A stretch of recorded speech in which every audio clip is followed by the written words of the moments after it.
So welcome to the first online lecture of anatomy, histology, and physiology. So this is going to be chapter 1.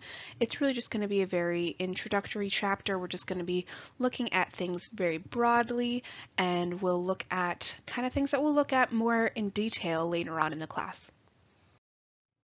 So first off, the purpose of this chapter essentially is just to introduce the disciplines of anatomy and physiology, look at the organization of the human body, look at the properties that are shared between all living things, and then also to discuss some concepts of homeostasis. So we have two branches of science that we're going to be looking at, anatomy and physiology. And these provide the foundation for understanding the body's parts and the body's functions. So the word anatomy is derived from Greek and it means to cut or cutting backwards. So anatomy is the science of body structures and the functions among them. Whereas physiology, on the other hand, this is the science of how the body functions or how the body parts work.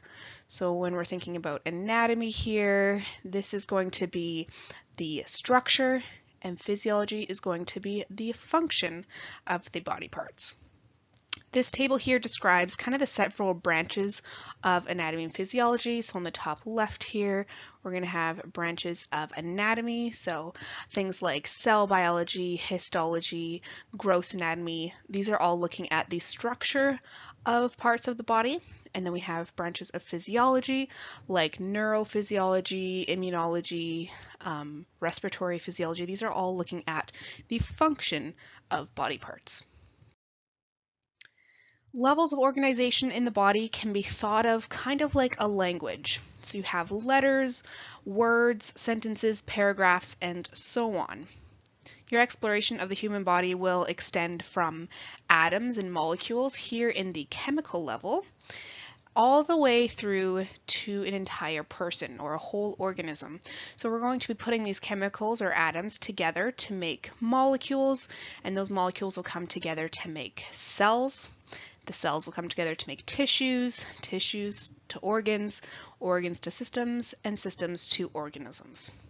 A little bit later today, or a little bit later in the lecture series for this week, we're going to be going over chemical organization, and this is how elements form into compounds that form into larger, more complex structures. So chapter 2 pretty much kind of goes over this section of organization.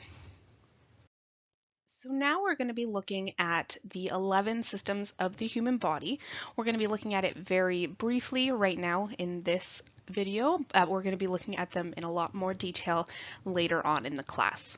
So first off on the left here, we have the integumentary system, and this is a system that is made up of all the skin and associated structures, talking about like hair, fingernails, toenails, sweat glands, that kind of thing.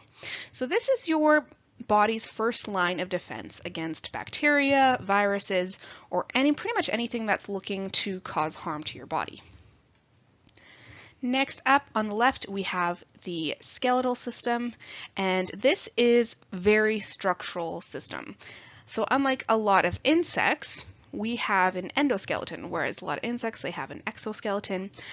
So an endoskeleton means that bones lie on the inside of the body. On the left here, we have the muscular system.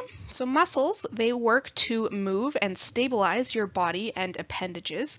Appendages is another word of saying like arms and legs. So your muscles are attached to bones by means of tendons, and they contract to grow shorter, and then they relax to grow in length. Most of my research actually in the past couple years of schooling has all been on muscle development and how it affects other systems when conditions aren't perfect. So when we go into more detail on the muscular system, we're going to have a lot of fun with that.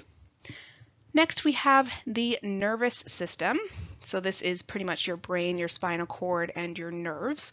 And they allow senses like sight, feeling, hearing, and they're all pretty much required for all regulation in your entire body. Nerves are needed for pretty much everything, from voluntary to purposeful movement to controlling digestion, sleep patterns, that kind of thing. The endocrine system on the left here, this produces hormones that act upon other systems for regulation. So an example of this would be your liver, which produces human growth hormone, and this stimulates the growth of muscle, bone, and cartilage, as well as the growth of other body cells that you need. This is just a brief overview. You don't have to remember all this now, but we will go into more detail when we do cover these specific systems. Cardiovascular system, this is composed of your heart, your blood vessels, and also the blood that travels through them. It carries blood and nutrients to cells, and it also removes waste and carbon dioxide from cells as well. Okay, next we have the lymphatic system. So this is your body's internal defense system, as well as a transportation for proteins and lipids. It's the site for the maturation and proliferation of white blood cells. So these are like B cells and T cells, which we will talk about more in detail later. And these are cells that protect against disease-causing microbes.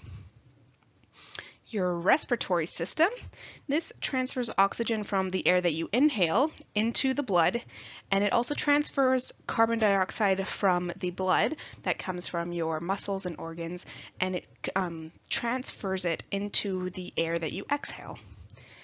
This system also helps to regulate the acid-base balance of your body fluids, and it also allows you to create sounds through your vocal cords, like speaking or singing, that kind of thing. Your digestive system. This is a system that physically and chemically breaks down the food that you ingest, and then it uses those nutrients as fuel. This is a system that also eliminates solid waste as well. The urinary system. This system produces, stores, and eliminates urine.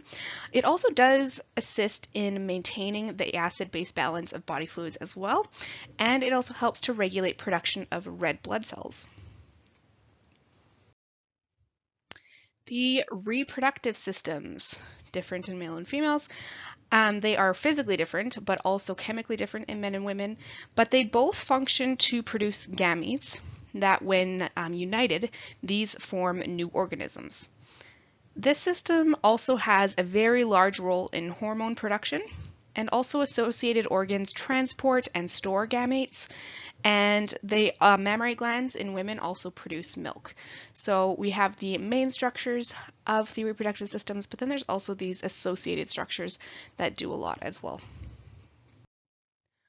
Okay, so that is the end of Chapter 1, Part 1. I'm going to be breaking down the chapters into smaller sections so that you don't have to set aside a huge chunk of time for each chapter. You can watch them in smaller segments, and it also allows you to re-watch specific segments that you don't understand or want to go into a little bit more detail with instead of watching the entire thing all over. So there you are.